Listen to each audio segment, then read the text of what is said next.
topic we are about to start right now is called mergers and acquisitions, okay? Mergers and acquisitions. ठीक हो गया? Before I step into mergers and acquisitions, मैं आपको ये बात समझाना चाहता हूँ कि इस पूरे चैप्टर को मैं आपके लिए 3 हिस्सों में डिवाइड करूंगा इंशाल्लाह। एक को हम कहते हैं मर्जर्स, एक को हम कहते हैं सेल ऑफ अ बिजनेस और एक को हम कहते हैं purchase of a business. If you divide the entire topic in 3 different topics, यानी mergers, sale of a business and purchase of a business, ये चैप्टर काफी हद तक आसान हो जाता है। ठीक है, so let's step into the world of mergers first. अगर मुझे आपके साथ मर्जर्स की बात करनी है तो मर्जर का मतलब होता है जब 2 बिजनेसेस आपस में मर्ज हो जाते हैं। 2 बिजनेसेस का मर्ज होने का मतलब है कि ऐसा हो सकता है कि 2 सोल ट्रेडर्स आपस में मर्ज हो जाएं। 2 सोल ट्रेडर मर्ज होने का मतलब है एक बिजनेस है ए और एक बिजनेस है बी, और दोनों मर्ज होके ए बी एक पार्टनरशिप बिजनेस बन जाते हैं। ऐसा भी हो सकता है मर्जर के अंदर कि एक सोल ट्रेडर हो और एक पार्टनरशिप हो और ये दोनों बिजनेसेस आपस में मर्ज हो जाएं। फॉर एग्जांपल, एक बिजनेस है ए और एक बिजनेस है बी एंड सी, यानी ए सोल ट्रेडर है और बी एंड सी पार्टनरशिप है, और ये आपस में मर्ज होके लेट्स से ए बी सी एक पार्टनरशिप बन रही है।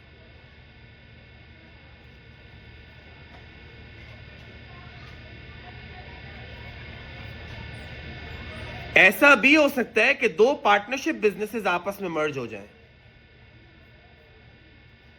यानी एक पार्टनरशिप है ए एंड बी और एक पार्टनरशिप है सी एंड डी, और ये दोनों पार्टनरशिप्स मर्ज होके एक पार्टनरशिप बन जाए A B C and D. And all 3 types are mergers. ये तीनों टाइप्स ऑफ क्वेश्चंस एग्जामिनर आपको दे सकता है।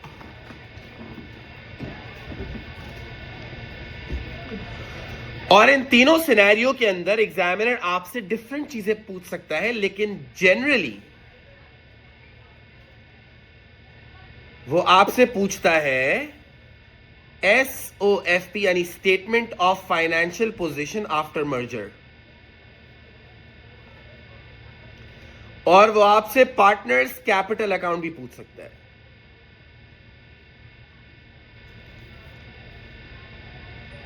यानी आपको जो 2 बिजनेसेस दिए हुए होंगे जो आपस में मर्ज हो रहे होंगे, उन दोनों बिजनेस की डिटेल्स दी हुई होंगी और आपस में मर्जर करवा रहा होगा। और इसमें नॉर्मली एग्जामिनर आपसे एक SOFP आफ्टर मर्जर पूछता है या पार्टनर्स कैपिटल अकाउंट पूछता है, दोनों भी पूछ सकता है। Before we step into what merger is and how is a merger का क्वेश्चन सॉल्व्ड, कुछ बातें आपके सामने रिवीजन के लिए रख देता हूं। याद रखना, जब 2 बिजनेसेस आपस में मर्ज हो रहे होते हैं तो वो अपने एसेट्स की वैल्यू मार्केट में चेक करवाते हैं।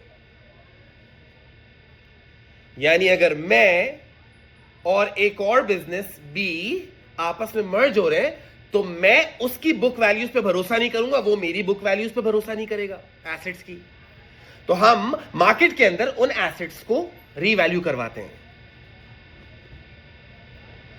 तो एक बात का खास ख्याल रखा जाए कि एनी अपवर्ड रीवैल्यूएशन और any downward revaluation, upward revaluation का मतलब होता है गेन ऑन रीवैल्यूएशन, और डाउनवर्ड रीवैल्यूएशन का मतलब होता है लॉस ऑन रीवैल्यूएशन। याद रखना, अगर एसेट्स की वैल्यू ऊपर गई तो गेन है, अपवर्ड रिवैल्यूएशन, एसेट्स की वैल्यू नीचे गई तो डाउनवर्ड रिवैल्यूएशन, लॉस है। और आपको मैं याद दिला दूं, अपवर्ड रिवैल्यूएशन या गेन पार्टनर्स के कैपिटल को बढ़ाता है, it increases partners capital.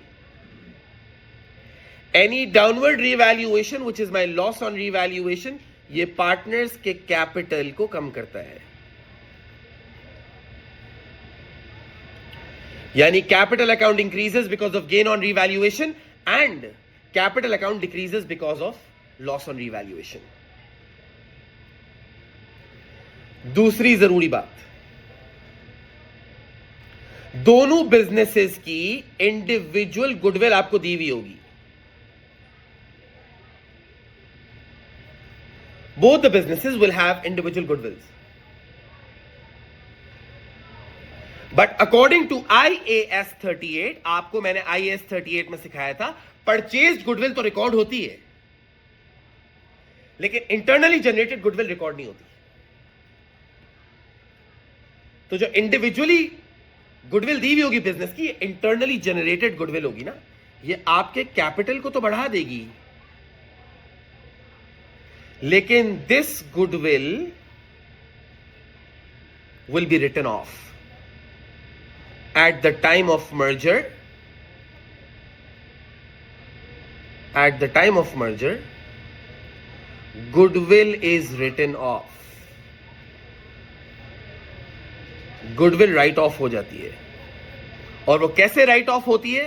Amongst the new partners, amongst the new partners in the new profit and loss sharing ratio, in the new profit and loss sharing ratio. नए profit and loss sharing ratio में वो goodwill write off हो जाती है। तो जो individual goodwill होती है वो तो पार्टनर का कैपिटल बढ़ाती है, लेकिन जब गुडविल राइट ऑफ होती है ना amongst the new partners in the new profit and loss sharing ratio, तो याद रखना उस वक्त पार्टनर का कैपिटल कम होता है जब गुडविल राइट ऑफ होती है। Any goodwill written off decreases partners capital. तो पहले इंडिविजुअल गुडविल रिकॉर्ड होती है, फिर इंडिविजुअल गुडविल रिकॉर्ड होने के बाद it's written off amongst the new partners in the new profit and loss sharing ratio. ये दो जरूरी बातें हैं। Now when we merge two businesses, याद रखना कि अगर मेरे साथ कोई और बंदा है जो अपना बिजनेस मर्ज कर रहा है, तो मर्जर के कुछ टर्म्स एंड कंडीशंस होते हैं कि जब मैं और एक और बंदा अपना बिजनेस मर्ज करेंगे तो क्या चीज मैं बिजनेस में लेके आऊंगा, क्या चीज वो बिजनेस में लेके आएगा, किन वैल्यूज पे वो चीजें आएंगी, ये सारी टर्म्स एंड कंडीशंस सेटलमेंट होती है बैठ के। एग्जामिनर आपसे SOFP आफ्टर मर्जर मांगेगा या पार्टनर्स कैपिटल अकाउंट मांगेगा। दिस इज रियली इंपॉर्टेंट, बहुत गौर से मेरी बात सुननी है। I have an example question for you. There are two sole traders.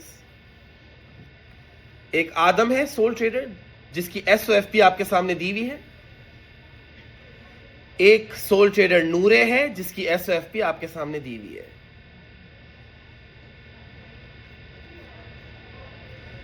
आदम की SOFP के अंदर नॉन करंट एसेट में मोटर वैन है 60,000, फर्नीचर है 40,000, टोटल हो गया 100,000। करंट एसेट्स के अंदर inventory 12,000, trade receivable 8,000 and cash in cash equivalence 5,000। तो इसका मतलब टोटल एसेट्स 125,000 के हैं। इक्विटी एंड लायबिलिटी के अंदर आदम के बिजनेस का capital was 118,000 and accounts payable liability 7,000 and my SOFP is balancing of.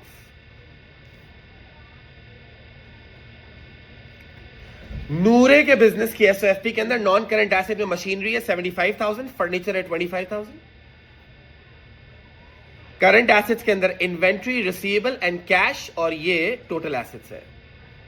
Equity and liability के अंदर नूरे का कैपिटल 125,000, अकाउंट्स पेबल लायबिलिटी 11,000 और ये SOFP नूरे के बिजनेस की बैलेंस हो गई है। जब भी मर्जर्स की बात होगी दो बिजनेसेस की SOFPs नॉर्मली दी हुई होती हैं या एसेट्स और लायबिलिटीज दिए हुए होते हैं।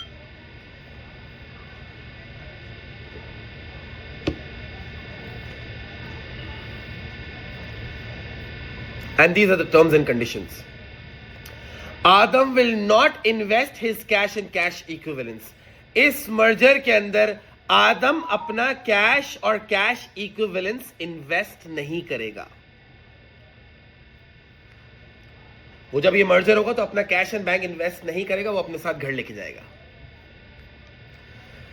नूरे will not invest her furniture. Noore अपना फर्नीचर इस मर्जर में इन्वेस्ट नहीं करेगी, वो अपने साथ घर लेके जाएगी.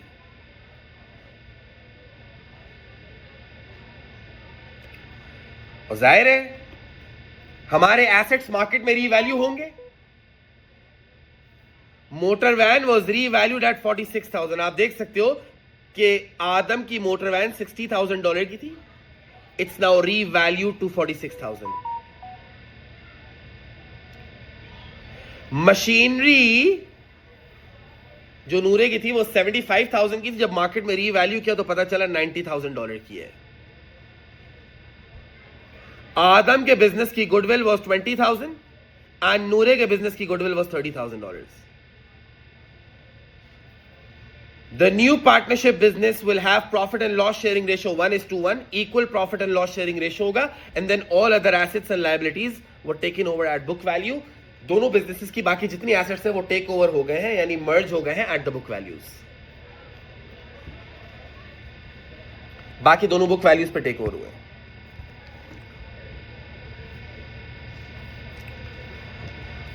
एग्जामिनर आपसे कहता है एक एसओएफपी बना दें right after merger. Number 2 partners capital account बना दें.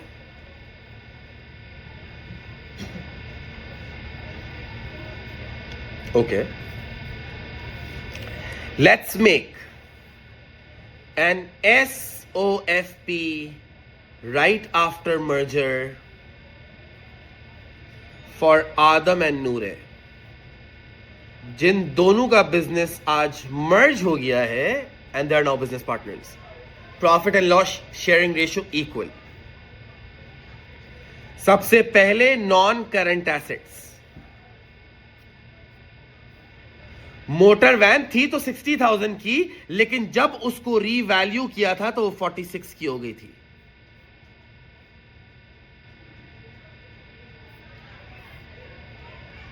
Motor van 46,000. फर्नीचर 40,000 का था और नूरे का फर्नीचर इस बिजनेस में इन्वेस्ट नहीं हुआ है, सो दैट स्टेज एट 40,000.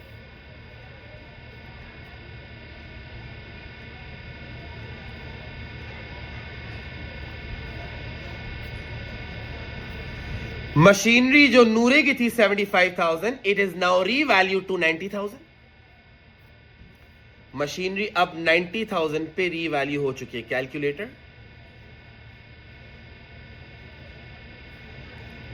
दोनों बिजनेसेस के जो नॉन करंट एसेट्स मर्ज हुए हैं वो सारे एक एसओएफपी में लिखे जाएंगे मर्ज करके. 176,000. अब बात करते हैं करंट एसेट्स की. Adam's inventory is 12 and Noore's inventory is 11.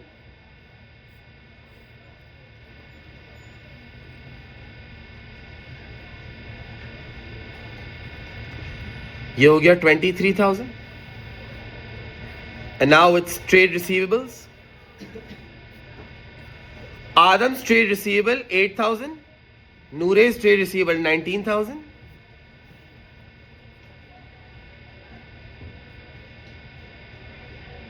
This is 27. फिर आता है कैश एंड कैश इक्विवेलेंस यानी cash and bank.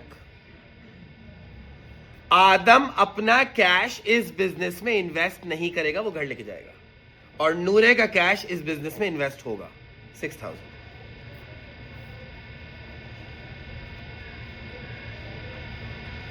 So I have my total assets right in front of you for the whole partnership. Yes, please. 232,000. ये आदम and Noore के total assets हैं. Now is the time for equity. अब equity and liability के अंदर सबसे पहली चीज is capital for Adam and for Noore. अब गौर से सुनना है, this is really special. Capital की कैलकुलेशन के दो तरीके हैं। एक कि मैं बेसिक ऐड और सब्ट्रैक्ट करूं और आदम और नूरे का कैपिटल निकाल लूं, या दूसरा ये है कि मैं कैपिटल अकाउंट बना लूं। अब before we jump into this, मैं आपको याद दिला देता हूं कि गुडविल का ट्रीटमेंट कैसे होगा, जो हमने अभी पीछे रिवाइज किया। आदम और नूरे की अपनी अपनी गुडविल थी 20 एंड 30, राइट? हम दोनों की अपनी गुडविल थी 20 and 30, which sums up to 50,000. But जब बिजनेस मर्ज होगा तो ये गुडविल राइट ऑफ होगी and it will be written off in the new profit and loss sharing ratio. ये नए profit and loss sharing ratio में take off goodwill write off होगी, which is equal share.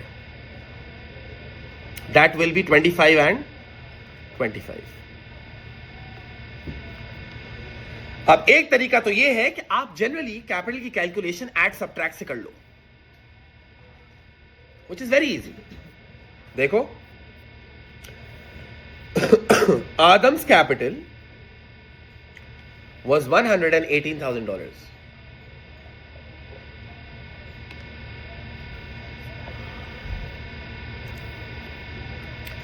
Adam's capital was $118,000. सबसे पहले आप वो चीज हटा दो जो मर्जर के अंदर आदम इन्वेस्ट नहीं करेगा, वो अपने साथ घर लेके जाएगा। वो बिजनेस का कैपिटल का पार्ट तो नहीं है ना, वो तो घर लेके जा रहा है। तो उसमें लिखा हुआ था Adam will not invest his cash and cash equivalence. तो आदम का कैश एंड कैश इक्विवेलेंस कितना था, वो आपने 5,000 हटा दिया।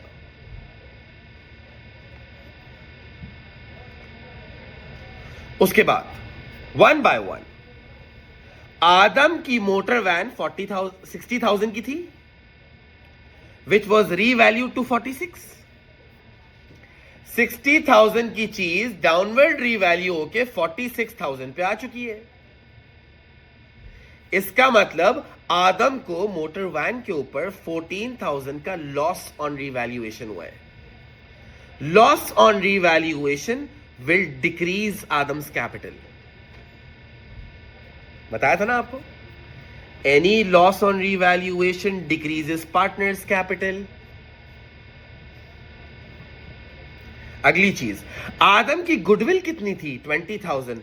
आदम की गुडविल से आदम का कैपिटल बढ़ रहा है, goodwill increases partners capital, but this goodwill is to be written off, ये राइट ऑफ हो जाएगी। गुडविल जब रिकॉर्ड होती है तो पार्टनर का कैपिटल बढ़ता है, जब गुडविल राइट ऑफ होगी तो पार्टनर का कैपिटल कम हो जाएगा, 25,000। Look, this was the original capital.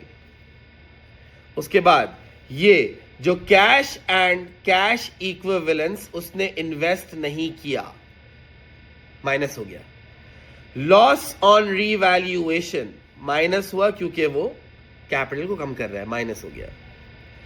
Goodwill increases partners capital, plus हो गया। And goodwill written off decreases partners capital, minus हो गया। Yes please, what's the capital? $94,000 का कैपिटल है। अब नूरे की बारी है।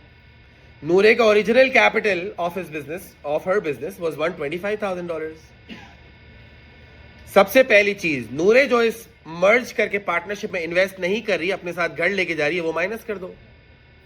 She is not bringing furniture into the business, right? 25,000 subtract 25,000 अपने साथ फर्नीचर लेके नहीं आ रही। उसके बाद आपको पता है नूरे की मशीनरी की net book value was 75,000। When it was revalued, पता चला कि वो मशीनरी $90,000 की हो गई थी। $75,000 की मशीनरी बढ़ के 90,000 की हो गई थी। इसका मतलब क्या हुआ? $15,000 is gain on revaluation. Any gain on revaluation increases the capital. तो वो कैपिटल में गेन ऑन रिवैल्यूएशन ऐड हो गया.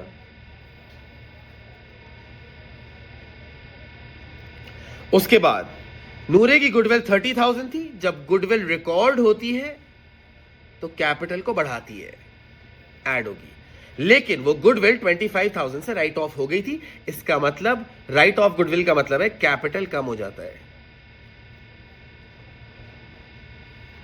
So in short, this was the original Nooray's capital 125.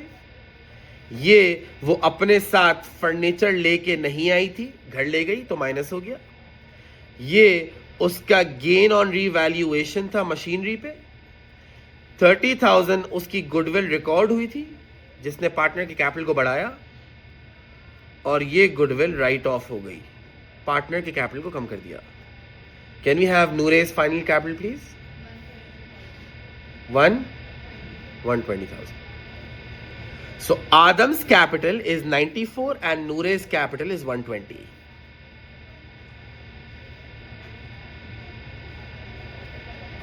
And now current liability, accounts payable भी merge होंगे. लिखा हुआ है all assets and liabilities will be merged at book value. दोनों के accounts payable देख लो, 7,000 and 11,000.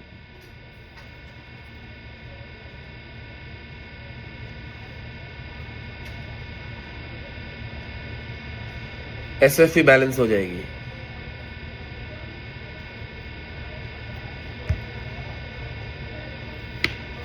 This is SOFP right after merger. जब दो बिजनेसेस आपस में मर्ज होते हैं, इनके एसेट्स और लायबिलिटीज मर्ज हो जाते हैं, बस इनके कैपिटल का ट्रीटमेंट देखना है. एक तरीका ये है कि आप कैपिटल मैनुअली कैलकुलेट कर लो. जो चीज वो बिजनेस में नहीं लेके आ रहा वो माइनस होगी. गेन ऑन रिवैल्यूएशन ऐड होता है, कैपिटल बढ़ाता है. लॉस ऑन रिवैल्यूएशन कैपिटल को कम करता है. गुडविल जब रिकॉर्ड होती है तो कैपिटल बढ़ता है, गुडविल राइट ऑफ होती है तो कैपिटल कम होता है. ये जो सारी बातें मैंने अभी आपको बताई थी, ये बेसिक कैपिटल की कैलकुलेशन का तरीका है. ऐसा भी हो सकता है कि एग्जामिनर आपसे कैपिटल अकाउंट ही मांग ले, तो फिर जो सारी मैनुअल कैलकुलेशन आपने की है उसको on a capital account show करना है. That's it. What's the big deal?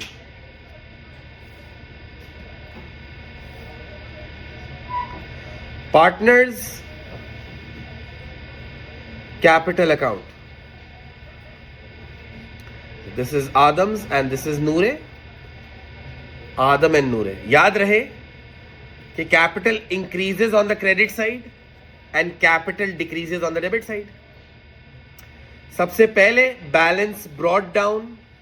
दोनों का जो ओरिजिनल कैपिटल का बैलेंस है वो लिख लूंगा, 118 and 120.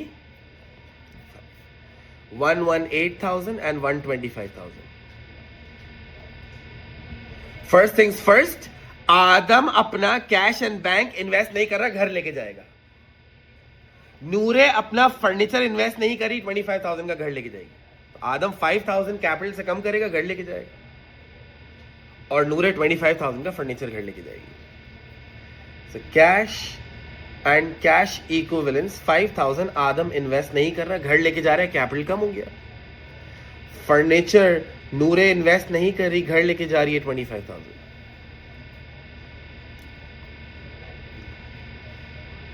उसके बाद आपको पता है आदम की मोटर वैन 60 से 46 हो गई थी. 14,000 का लॉस ऑन रीवैल्यूएशन हुआ था आदम को. Loss on revaluation decreases Adam's capital by 14,000. But Noore की जो मशीनरी थी वो 75 से $90,000 हो गई थी. दैट वाज 15,000 का gain on revaluation, and gain on revaluation will increase Noore's capital by 15,000. And then वही चीज जो हमने पहले सीखी थी, पहले गुडविल रिकॉर्ड होती है, पार्टनर के कैपिटल को बढ़ाती है, फिर गुडविल राइट ऑफ होती है, पार्टनर के कैपिटल को कम कर देती है. सबसे पहले दोनों की अपनी इंडिविजुअल गुडविल थी जो रिकॉर्ड हुई, 20,000 and 30,000. and then that goodwill was actually written off amongst the new partners in their new profit and loss sharing ratio of $25,000 each. That is it.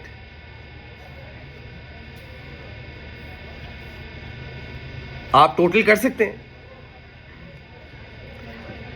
This is 138,000. This is also 138,000. And what's the capital का balance carried down? 94, which is my capital का balance brought down.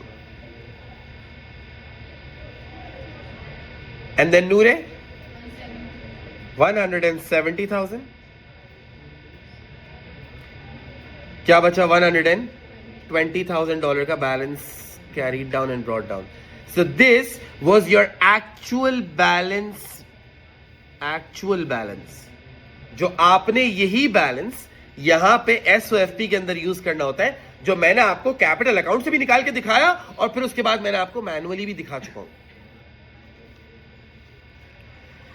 याद रहे कि merger का मतलब है दो businesses आपस में मर्ज हो रहे हैं. गुडविल चेक करो, राइट ऑफ करो. गेन या लॉस ऑन रीवैल्यूएशन कैपिटल को बढ़ाएगा या कम करेगा. और जब SOFP बनती है तो उनके एसेट्स और लायबिलिटीज जो वो बिजनेस में लेके आए वो आपस में ऐड करके साथ लिख दो. जो वो नहीं लेके आए वो नहीं रिकॉर्ड होता. This is what actually merger is. This could be between two sole traders, one partnership and one sole trader, और two partnerships भी merge हो सकती हैं. So mergers and acquisition is divided into three categories. Mergers जो हमने आज सीखा, and then sale of a business आएगा, and then purchase of a business आएगा.